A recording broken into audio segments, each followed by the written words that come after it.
Et notre invitée est en plateau. Bonjour Virginie Leger-Matisse. Bonjour. Vous êtes donc porte-parole pour la Foire Expo, Foire internationale de Nantes, qui se tient du 2 au 10 avril prochain au Parc des Expositions de Nantes. C'est pour ça que j'ai fait le petit lapsus, et oui, Foire Expo, c'est pas la Foire Expo.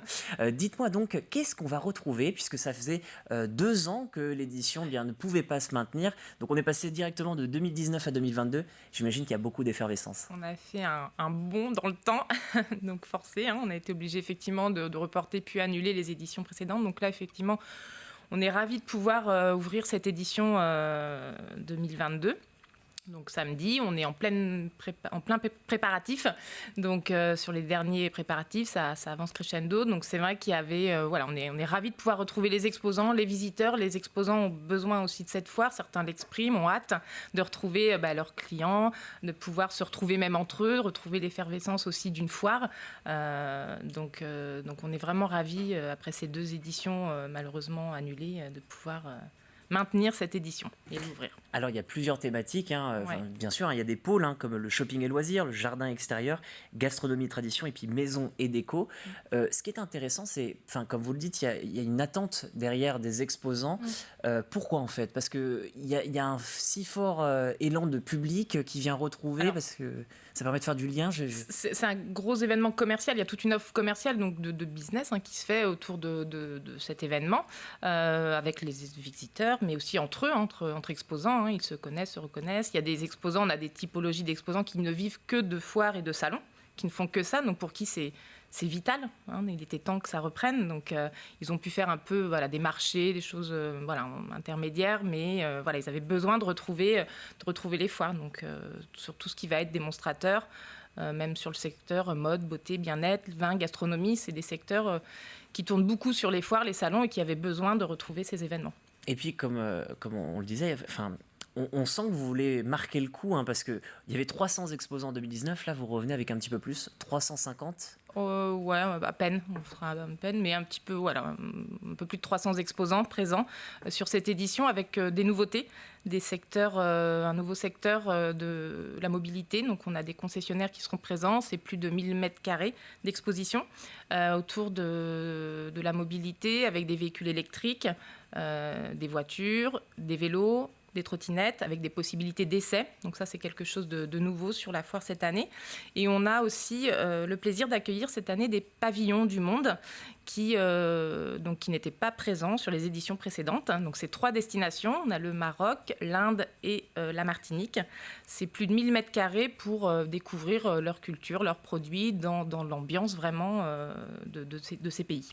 Donc il y a le côté international, mais il y a bien sûr aussi un petit peu de local. On est sur Vendée, donc on est un tout petit peu chauvin. Qu'est-ce qu'on peut retrouver de vendéen donc à cette foire internationale ? Donc sur la foire, on a une bonne vingtaine d'entreprises vendéennes qui sont présentes, beaucoup dans le secteur de la maison. On a des constructeurs de vérandas. On a Véranda Rideau, Concept Alu, Fiono, qui sont des exposants fidèles de la foire, qui sont des habitués de la foire, entre autres. On va aussi avoir un cabaret, La Belle Équipe, qui vient faire la promotion de ses spectacles, qui est donc en Vendée et qui même proposera des animations sur les week-ends, donc pour faire découvrir et donner envie d'aller les voir sur vos terres. Voilà. Ce qui est intéressant, c'est que, outre donc cet aspect, parce que là c'est vrai qu'on parle plus du côté commercial, il y a aussi un petit volet agriculture, puisque vous allez mettre à l'honneur plusieurs races animales en fait. Oui, on a sur le 2e week-end, donc c'est sur le 2e week-end uniquement, donc les 9 et 10 avril, le Crapal, qui est donc le conservatoire des races animales du Pays de la Loire, qui sera présent sur ces 2 jours avec divers animaux et donc sur des races plutôt anciennes. Donc à la découverte, ça va permettre aux visiteurs de découvrir toutes ces races un peu oubliées ou anciennes qui reviennent dans l'agriculture. Là, dans ce cas-là, en fait, ça vous permet simplement de les mettre en avant pour que d'autres commerciaux dans d'autres secteurs les découvrent, ou c'est plus pour le public dans ces cas-là ? Alors là, c'est vraiment plus à destination des visiteurs, pour le public. Le public, justement, qu'est-ce qu'il vient chercher quand il vient dans ces foires-là ? Parce qu'on l'a dit, c'est aussi un rendez-vous professionnel, mais bon, des particuliers viennent et sont invités. C'est un salon grand public, donc ce qu'on propose aux visiteurs, il va y avoir des gens qui vont avoir des projets dans dans l'habitat, parce qu'on a quand même beaucoup d'exposants autour de l'habitat. On a aussi tout ce qui va être véhicule de loisirs, donc des gens qui recherchent, qui veulent comparer, essayer, se renseigner, prendre des informations. Et puis, ça va être aussi des moments de détente, de balade, des achats coup de cœur, quand on va sur des secteurs comme vin et gastronomie, on va être dans la dégustation et puis se laisser tenter, les démonstrateurs également, et puis la découverte de différentes cultures avec ces pavillons du monde. C'est vraiment un moment, d'autant plus cette année en fait, avec cette édition qui est un petit peu pour nous l'édition des retrouvailles.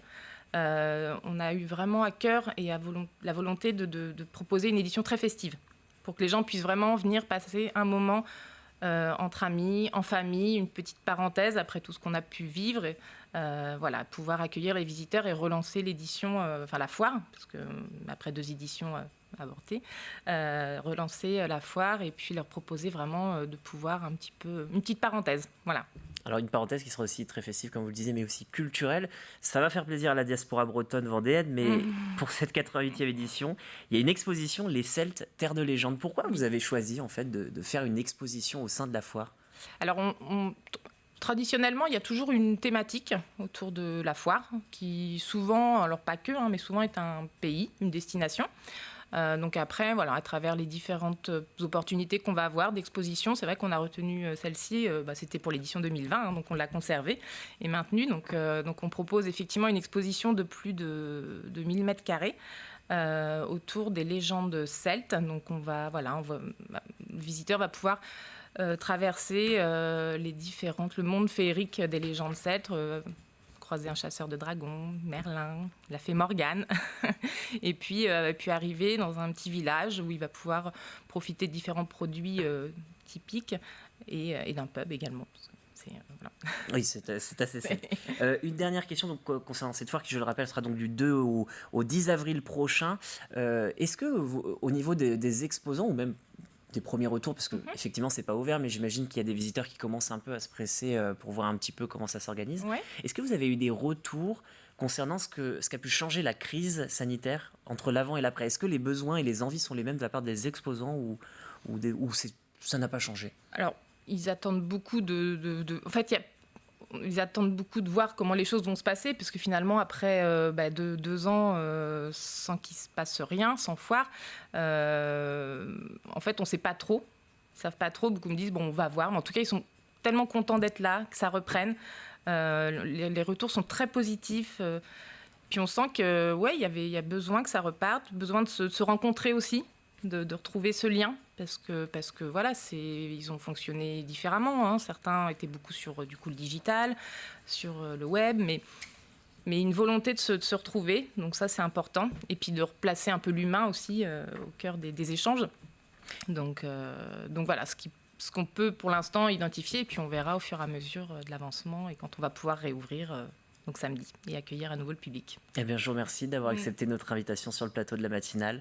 Et je rappelle que vous êtes donc porte-parole de la Foire internationale qui se tiendra donc à partir de ce samedi, le 2 avril, jusqu'au 10 avril prochain. Bonne journée. Merci.